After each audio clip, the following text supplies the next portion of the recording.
combinado el derecho, la administración, el cine y la historia del arte.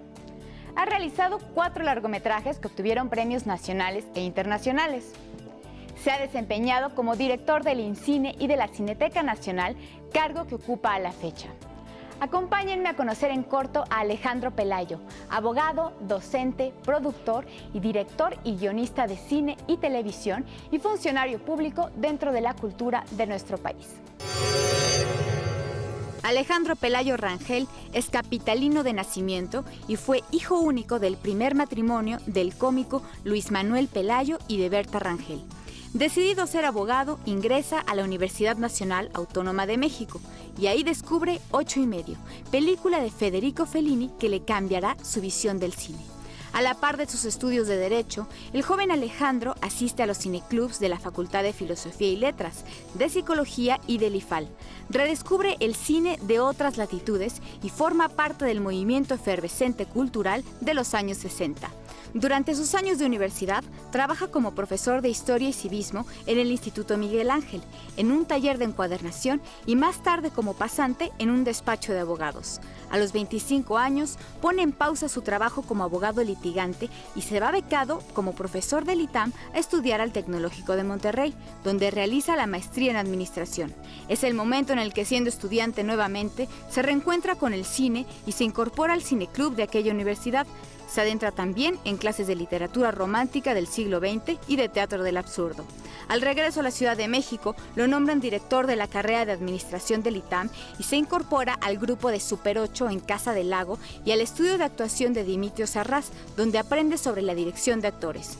Posteriormente se incorpora como gerente de la productora Daza Films, junto con cineastas como Alfonso Arau, Sergio Oljovich, Humberto Hermosillo, entre otros. Y en 1977 deja todo para emprender un viaje a Londres y estudiar cine y televisión.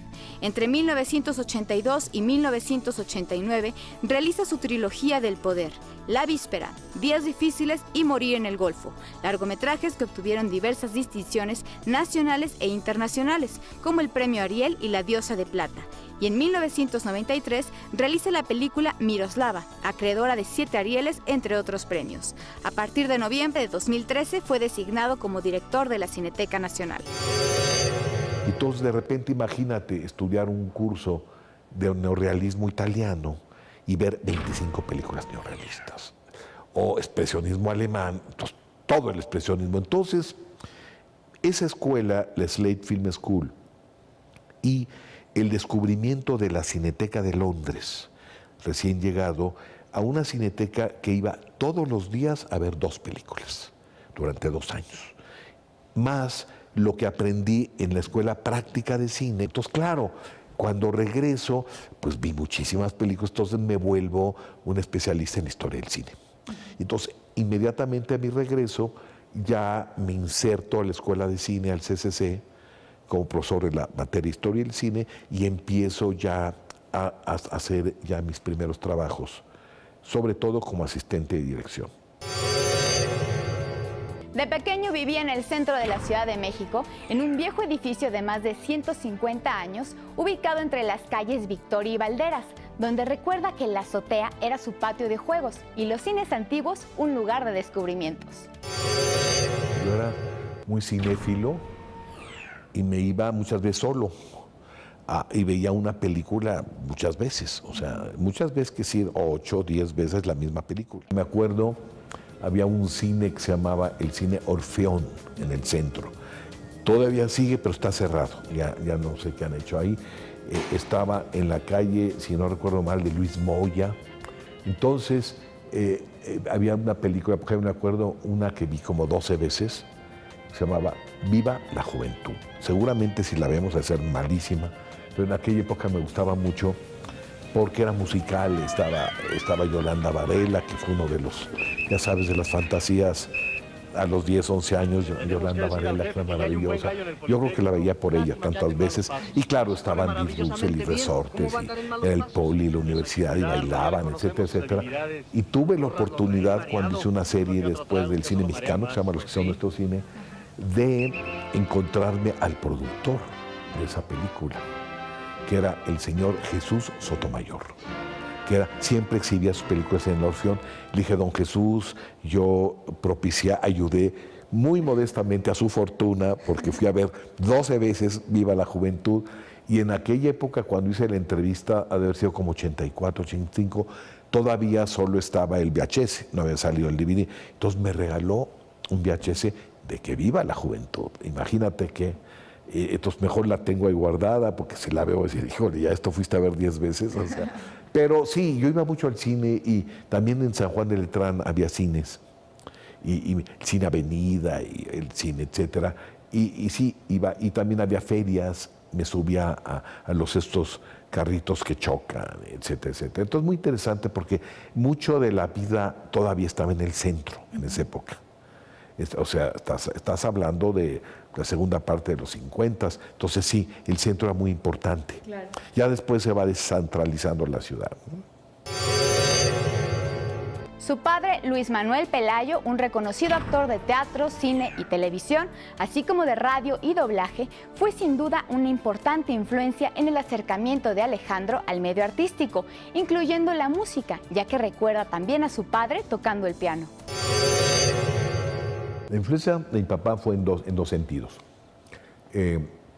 Lo que yo recuerdo en esa época del departamento de las calles de Victoria es que mi papá ponía música clásica, le gustaba. Entonces yo la oía y me llevaba, Bellas Artes estaba muy cerca.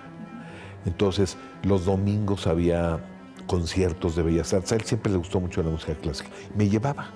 Entonces yo recuerdo que oía música clásica y después me volví yo un aficionado porque ya lo traía de alguna forma. Y sí, y ya cuando se separaron, ya no de chico, pero sí como a los 12, 13 años, sí lo acompañaba esos arreglos que hacen los papás, de que te toca ver al niño, entre comillas, era el niño Alejandro, en los sábados. Entonces los sábados iba por mí mi papá, y realmente él también trabajaba los sábados. Entonces a veces lo acompañaba a grabaciones. Él le hacía un programa que fue muy famoso y que poca gente sabe que él lo hacía, que es Calimán, el hombre increíble. Entonces imagínate irlo a acompañar a que grabara, claro. O sea, en un estudio, era la Radio Cadena Nacional, Estudio México se llama, que grababan los programas de Calimán. Entonces, bueno, ¿yo qué hacía? Pues yo me compraba cuentos, me ponía a leer los cuentos, ya sabes, La Pequeña Lulú y Archie y todo, mientras él grababa Calimán. El pequeño Solín era Luis de Alba, y yo lo conocí ahí, y el narrador era Isidro Olace, todavía me acuerdo. Entonces, ese era acompañarlo los sábados, o a veces tenía algún programa de televisión. Una vez hay una anécdota muy bonita que yo llego, pues andaba con papá porque era sábado, entonces llegaba al estudio, a haber sido ahí en Televisa, por ahí en la Avenida Chapultepec, ahí me sentaban, ¿y quién es ese niño? El hijo de Pelayo. Y entonces de repente se acababa una telenovela y un niño no llegó, ¿quién sabe? No le dio un llamado, ¿quién es ese niño? El de Pelayo, tráiganlo. Y entonces lo único que tenía que hacer es llegar a la casa y ya abrazar, no me acuerdo a quién, a la mamá, y se acababa la telenovela. Pues ahí me tienes debutando de niño en la telenovela, porque estaba yo ahí nada más de casualidad. Entonces, eso eran los sábados, y después comíamos en un café que es muy importante, se llama el Café Sorrento, porque muchos de los republicanos españoles se reunían en ese café. Y ahí comíamos, que es un café que estaba muy cerca de Avenida Juárez, también en una de estas calles, creo que Zazueta, una de esas que entran. Y entonces, bueno, sin yo saber quién era, estaba León Felipe y otras gentes. Ahí comía con mi papá, y yo luego en la tarde ya me iba a dejar a mi casa, que en esa época estábamos en Anzures, y me daba domingos. Los sábados. Los sábados me daba mi domingo. Entonces, ¿cómo me daba un domingo grande? Con ese domingo yo me iba a ver películas. De jovencito, uno de sus lados ocultos y privados era ingeniárselas para ver películas que le eran prohibidas por su corta edad. Él tomaba un taxi y se iba a cines de tercera, donde podría ver una y otra vez aquellos filmes, pasión que no podría compartir con sus compañeros de escuela. A finales de los 70 fue un momento decisivo a la mitad de su carrera, en el que viaja a Londres para seguir su verdadera vocación. El séptimo arte dejaría de ser su hobby para convertirse en su profesión. Y en esa instancia empieza a idear La Víspera, su ópera prima, en la que la imagen de su padre, Luis Manuel Pelayo, y las experiencias de su media hermana, la política Beatriz Paredes Rangel, le servirían para realizar la película que filmaría 5 años después de su regreso. La Víspera surge de esa imagen de mi papá y se enriquece a lo largo de las vivencias con mi hermana y todo mi interés por la clase política, que siempre lo tuve. Hacerle en blanco y negro, yo te diría que son de esas afortunadas coincidencias, te voy a decir por qué. Porque cuando tenemos que pensar que los años 80 son muy difíciles, hay una crisis económica, no hay ningún apoyo al cine, el único cine, ya no se hace cine estatal, el único cine que se está haciendo es el de la más baja calidad que conocemos. Las ficheras, la narcofrontera, los productores privados lo único que querían hacer era dinero, no les interesaba hacer otro tipo de cine. Entonces es cuando ante ese cine de mala calidad, la única opción es el cine independiente, chiquito. Chiquito quiere decir en formatos pequeños, 16 milímetros, como fue Apariencias Engañan y María de mi Corazón. Entonces es así casual. Una vez estoy con un amigo, que es Federico Mengarschoffer, fotógrafo, estoy en su casa, me dice, ¿cuándo hacemos tu película, Alejandro? Y yo ya tenía el tema de La Víspera.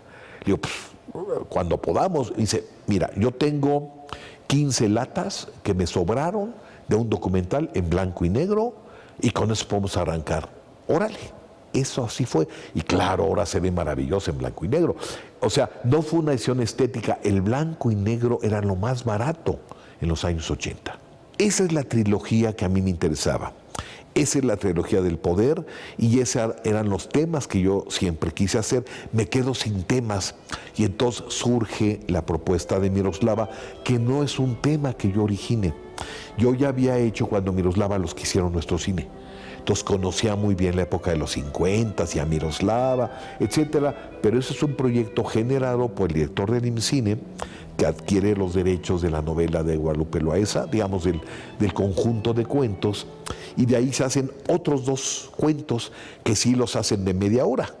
Uno que se llamaba Patichula y otro que se llamaba La tía Elba, algo así.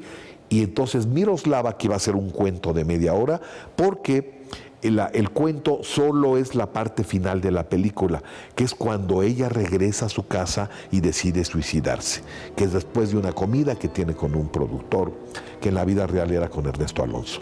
Y entonces toda la parte del recuerdo de Checoslovaquia, de su juventud, eso es trabajo de Vicente Leñero. Porque fuimos a entrevistar gente y entonces se da Miroslava como un largometraje, y creo que es importante esto ya como una anécdota personal, que es La Víspera es famoso no por mí, sino por Alfonso Cuarón, que hace el boom en La Víspera, el ayudante del sonidista. Y Miroslava es famosa no por mí, sino que porque fue la penúltima película que hace Emanuel Lubezki como director de fotografía antes de irse a hacer su magistral carrera en Hollywood. Básicamente en las 3 primeras, que era esa temática social, política, por mi formación. Pero ya después me quedo, después de Miroslava, y entonces hago la segunda parte de una serie que había hecho, se llama Los que hicieron nuestro cine, una segunda parte con el Canal 22. Porque Los que hicieron nuestro cine fue con UTEC, que es el antecedente de la tercera educativa. En esa época maravillosa de UTEC, entre 83 y 85, que se hacen las mejores series culturales del país y que se marca una época, porque los cineastas estábamos haciendo series educativas, culturales. Entonces retomo Los que hicieron nuestro cine en el Canal 22, que se llaman Los que hacen nuestro cine, y son otros 62 programas, y después me invita el licenciado Tovar a ser director de la Cineteca, porque en 97 pasa a Cultura. Siempre estuvo en Gobernación como parte de la dirección de cinematografía y pasa a Cultura y digamos, ya me toca esta nueva cineteca. Esta es la novísima. La cineteca de antes es la que tenía 4 salas. Aquel que ame y conozca de cine sabrá que la preservación y el rescate de este arte es una labor muy importante para la cultura de un país. Dirigir la Cineteca Nacional y dirigir películas son cosas muy distintas. Ambas requieren pasión por la cinematografía, pero también mucho tiempo. El arte, el cine es muy celoso, no te permite irlo haciendo en cachitos. Te metes. Cuando yo, en los 80s, yo me metí, yo no hacía otra cosa más que cine y series sobre la historia del cine, ¿no? Y dar clases. Pocas gentes han tenido la oportunidad de estar en las 3 cinetecas. Esta cineteca en la que ahora ustedes me están haciendo el favor de entrevistarme es portentosa. Estamos en un área que se llama la videoteca, formada por 6,000 películas que ustedes vienen a ver aquí, pueden ver la película que quieren. Toda esta pared con las cajas es la colección que nos dejó en comodato la familia de Carlos Monsiváis, que era un gran cinéfilo y durante toda su vida acumuló películas, y aquí están 2,000 de sus DVDs. Y entonces, claro, que este complejo de ya no 4 salas, sino 10 salas, y yo te diría que la Cineteca tiene un área que poco se ha hablado, que es el área más importante, que es la preservación, la conservación de las películas mexicanas. Así es. Y entonces ha habido un avance tecnológico impresionante, y entonces hemos hecho una selección curatorial, historiadores de cine, investigadores, de cuáles son las películas esenciales que hay que conservar del cine mexicano. Y estamos embarcados en un proceso no solamente de conservación, o sea, a la temperatura adecuada, donde deban estar, sino también de digitalización para que vuelvan a verse en digital, digamos, con la presencia que tuvieron cuando se estrenaron. Entonces, yo te diría que tenemos películas de la época de oro. Se restauró y digitalizó la primer película, digamos, fundamental del cine silente, que es El automóvil gris, que era una serie de 3 horas y media, que ya está impecable. Muchas películas de la época de oro, por ejemplo, Enamorada, Distinto Amanecer, que se han hecho con la Fundación Televisa, que es quien tiene los derechos. Y después todo este cine estatal fundamental de los años 70, donde está En el principio, donde está Canoa, donde está La pasión según Berenice, que es el cine estatal que ahora pertenece a IMCINE, digamos, casi en su mayor parte. Y también el cine independiente, que ese no tiene papá Estado ni papá privado Televisa. Entonces eso lo estamos haciendo con la Filmoteca de la UNAM.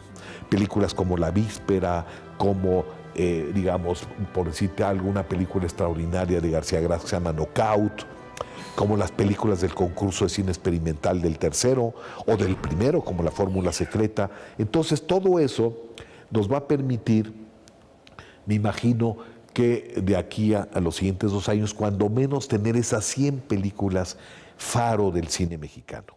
Y esa es la preservación. En el 2012, el IMCINE editó su libro La generación de la crisis, el cine independiente mexicano de los años 80, donde relata cómo los cineastas de la época, ante las dificultades, sortearon los obstáculos y originaron un cine mexicano independiente de autor. Ha sido docente en diversas instituciones educativas como el CCC, el CUEC, el ITAM y en la Universidad de California en Los Ángeles. En 1993 fue miembro del Sistema Nacional de Creadores del FONCA y ha ocupado cargos en la función pública como director del Instituto Mexicano de Cinematografía, agregado cultural en el Consulado General de México en Los Ángeles y director de la Cineteca Nacional en diversos periodos. Era algo como muy natural, es decir, te digo, son estos bichos raros que tengo la doble formación. O sea, traigo una formación sólida en Derecho, en Administración, y de repente me gusta la parte artística. Entonces no tienes mucha gente con esta doble vida. 3 veces he trabajado en la Cineteca Nacional. Me incorporo en 79 como jefe de programación. porque ya me había formado en historia del cine. En la antigua Cineteca. En la antigua Cineteca, la que se nos quemó. Y te digo que se nos quemó porque yo estaba presente cuando se quemó. No en la Cineteca, pero sí en la Escuela de Cine, enfrente. O sea, el CCC está ahora donde estaba la Cineteca. Entonces, este terrible suceso es en 82, en marzo 82. Era en la tarde, estaba yo dando clases, y me acuerdo que José Luis García Gras, otro cineasta de mi generación, estaba editando en el CCC un corto, su primer corto, que se llama El Pato. Entonces alguien nos dice, mira, está saliendo humo de la Cineteca. Entonces nos vamos a asomar, y fue increíble porque efectivamente hay un corto. La Cineteca tenía la sala principal, que era la Fernando de Fuentes, que era una sala como de 450 lugares, como las de aquí, y luego tenía una sala chiquita que se llama el Salón Rojo, que estaba más abajo. Entonces de repente empieza a salir humo de la Fernando de Fuentes, vemos el humo y pasa no sé cuántos minutos, ese cortocircuito baja a una bóveda que tenían indebidamente con películas de nitrato, que el nitrato es como una bomba, no lo puedes tener. Entonces baja eso, se contamina y viene la explosión. Entonces ahora sí, pecho tierra, porque se rompen todos los vidrios del CCC y es cuando se empieza a incendiar la Cineteca. A los 15 minutos entra el director de aquella época de cinematografía, porque la Cineteca dependía de cinematografía, que era Jorge Durán Chávez, a avisarle a la señora Margarita López Portillo que se estaba quemando la Cineteca, con una frase que no olvidamos: señora, se lo dije, había que cambiar esas bóvedas de nitrato, se está quemando la Cineteca Nacional. La Cineteca Nacional fue inaugurada en 1974 con la proyección de la película El compadre Mendoza de Fernando de Fuentes, y tras el incendio devastador en marzo de 1982, 2 años después su sede cambió para ubicarse sobre la avenida México-Coyoacán. Ahí mismo, en el año 2011, la Cineteca tuvo una importante remodelación. No hay ningún lugar en el mundo donde una cineteca reciba a 1.150.000 personas al año. Estás hablando de una asistencia a estas 10 salas de 100.000 personas al mes como promedio. Si tú te asomas por aquí un domingo o un sábado entre las 5 de la tarde y las 10 de la noche, hay 5.000 personas, como hormiguitas viendo las películas. Entonces, claro, eso te lleva a un esfuerzo de administración y de ver que esté el control de las salas, que no fallen, que no haya problemas de formato, que los baños estén limpios. Cuando se planeó estos espacios, nunca pensaron que iba a venir tanta gente. El problema fundamental en este momento ya no es la producción, es la distribución y la exhibición. ¿Por qué? Porque es muy diferente a la época de oro, cuando los cines estaban en función de ese cine muy rentable mexicano, o a los años 70, donde los cines eran del Estado, y aunque no querían personas, se estrenaban películas como El Principio en el cine latino, en el Diana Muñeca Reina, a una situación actual que hay un oligopolio, que son 2 o 3 cadenas y algunas otras, donde se privilegia, lógicamente, porque su interés comercial, el cine de más éxito comercial, digamos, el cine de Hollywood transnacional. Y en ese sentido, si estamos viviendo en un neoliberalismo, tú no puedes obligar a las cadenas cinematográficas que exhiban tus películas, sobre todo porque muchas veces se exhiben y no va el público a verlas, porque el público del violín está en la Cineteca Nacional. O sea, lo que hemos comprobado es que cada público tiene que tener los espacios para el cine que quiere ver. Y eso creo que es una tesis que la hemos probado en la Cineteca Nacional, donde a todas las películas mexicanas de calidad les ha ido mejor en la Cineteca Nacional que en cualquier otra sala de la República Mexicana. ¿Cómo ve la producción actual del cine mexicano? Yo siento que estamos en un momento muy afortunado, porque una producción como del año pasado de 140 películas, solo en los mejores momentos de la época de oro, 40, 50, etc. El problema es que si yo me doy cuenta que hay un gran desarrollo tecnológico, Es decir, que las películas se ven espléndidas, propuestas visuales de los fotógrafos, se escuchan muy bien. Oye, es maravilloso. Yo sufría para que se escuchara sin Miroslava en el cine latino, que se supone que el mejor no se entendía, porque eran tan viejos y tan malos los aparatos que no se entendían. Ahora no solamente escuchas el diálogo, escuchas planos. Ay, mira, por ahí entró un perro, vaya en otra esquina. Es maravilloso. Pero desafortunadamente, y es una opinión muy personal, no siento que los contenidos estén a la altura de la forma y de la técnica que se ha logrado. Yo quisiera otra vez encontrar películas como aquellas películas de la época de oro temáticamente, o como lo mejor del cine de los 70s, o como lo mejor de nuestro cine de los 90s. O sea, ¿dónde está la Como agua para chocolate? ¿Dónde está la Solo con tu pareja? ¿Dónde está Cronos? ¿Dónde está Miroslava? ¿Dónde está Hasta morir? ¿Dónde están? ¿Dónde está El Callejón de los Milagros? ¿Dónde está Principio Fin? Entonces, sí hay la necesidad de una revisión temática y de nuevas propuestas. Bueno, el cine yo considero que es el arte más completo porque integra las otras artes. En cine tienes la imagen, tienes la pintura. Muchas veces ponemos una escena pensando en un estilo expresionista, un estilo, digamos, rembrandtiano, de claroscuro. Tienes la música, incorporas la música, tienes el movimiento, tienes la arquitectura, los espacios, integra las otras artes.